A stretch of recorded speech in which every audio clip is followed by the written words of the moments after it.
Thank you for joining me today in this video presentation of Xtent. Today I'm going to be showing you a little bit about the virtual desktop and the digital asset management system. As I've mentioned before, all you need to get access to the system is an internet connection and a web browser. I'm going to launch my Internet Explorer. I'm going to go to one of my favorites, Xtent Media, and this is going to bring in a login box to the system.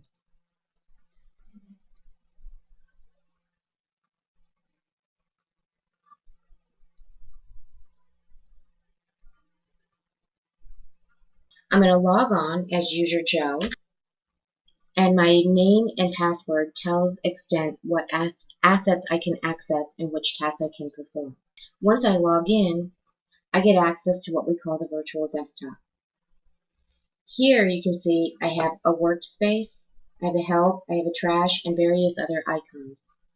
In the workspace is where everything is stored, much like a folder structure on a user's regular desktop. We have a help, a trash, some shortcuts that I've created, icons to launch the creator or the internal editor, the flat plan module, a search icon, an internal messenger, and various other shortcuts. Let's take a look at the workspace now. The workspace is where everything is stored. So you see here I have two areas. I have a folder area and I have a catalog area. In the catalog structure, you can see that I have access to various different catalogs. I have a snippet, I have an advertising catalog, images, and so on. Let's take a look at the images catalog. Here, if I double click on that catalog, I get a query window. I can query on any of the fields in this form. These forms are tailorable per site. When I hit the Find button, I can see all of the assets that are in the images catalog. I can raise the size of these icons. I can hover over them and get additional information about them. I can go to a table view and see a table view of the information about each one of these images. If my site is using taxonomy, you can see that we can put these in categories and subcategories. I can get larger thumbnail views of these. When I click on any of them, I can go to the metadata and I can see additional metadata. I can continue to update these. I can look at the categories and subcategories and see if they've been scheduled for a certain pub. I can continue to go ahead and update. I can also go to the query window and search on any of the keywords.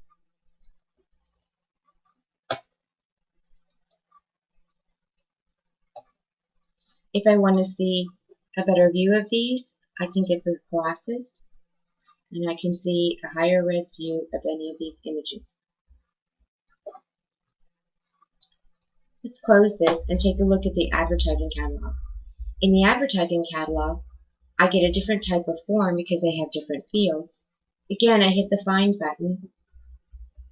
Open this a little bit larger. I can see all of the ads in this catalog. Again, I can scroll higher and lower on any of these images. Go to a table view of them. Click on any one of them, go to the metadata tab, and see the information, and still be able to update these if I wanted to add keywords.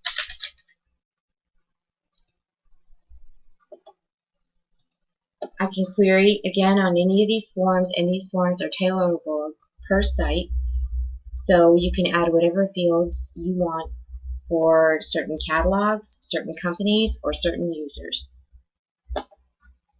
These search windows and query windows work the same for each catalog in the system. So that's where all of the assets, or how all of the assets are stored. Let's take a look at how they're organized. Up in the folder structure, I can see that I have a shared folder with various different publications. So in this case, I've organized them by different types: leaflets, brochures, and posters. Let's take a look at the magazine publication, Zen Magazine, Edition 3. When I come in here, I can see different articles that are in this catalog. If I click on one, I can see the different statuses of articles in the catalog. I can see who the author is, I can see if they're assigned to someone, and possibly even deadlines. In this case, we've used the status on these articles as a workflow status, and we've attached automation to these statuses. If I look at the advertising folder, I can see the different ads that are scheduled for this publication. I can see what status they're in, and in this case, we've used it more as an approved, rejected. In the case of images, I can see all of the images that are scheduled for this publication, and here we've used the status more as a rating structure or needs editing. So you can see some flexibility about using the statuses for a workflow or just indicating different needs that you might have. Again, all of this can be tailored. The colors, the names, everything's tailored for your individual site.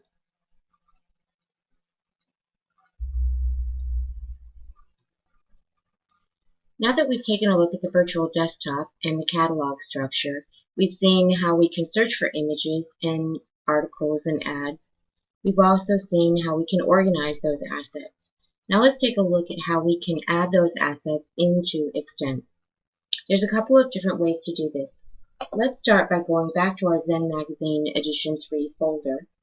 And I'm going to use my shortcut this time that's on my desktop. So let's add an article into Xtent first. Let's take this jacuzzi article. It's a Word document that I want to use in the Zen Magazine Edition 3. I simply drag and drop it to the virtual desktop and say Add. And now it's a Word doc into the Xtent system. However, we like to store all of our documents as XML so that they can be easily repurposed later.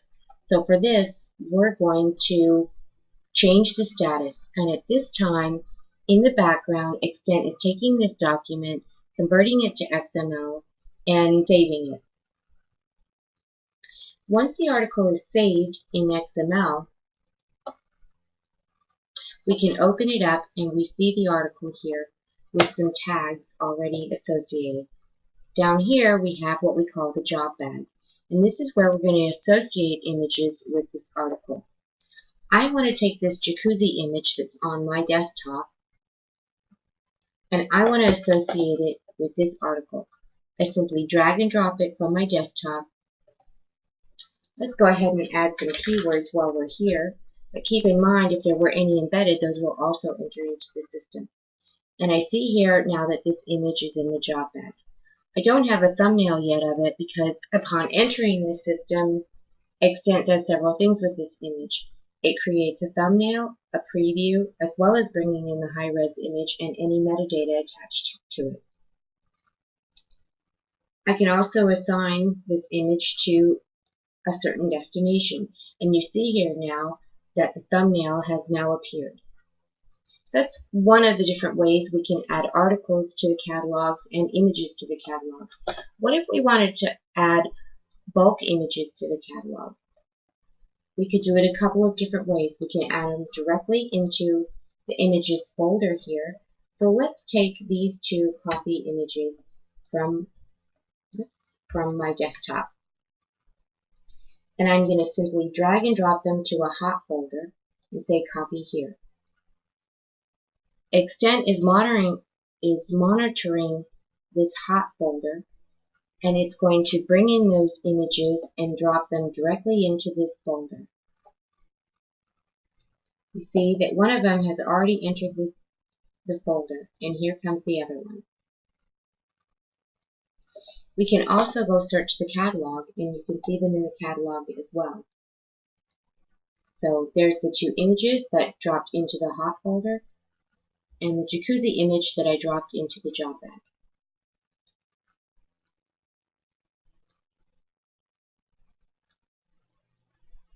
Thank you for joining me today in this video presentation of the virtual desktop and the digital asset management system. Feel free to browse through our other videos to see in-depth views of other systems functionality.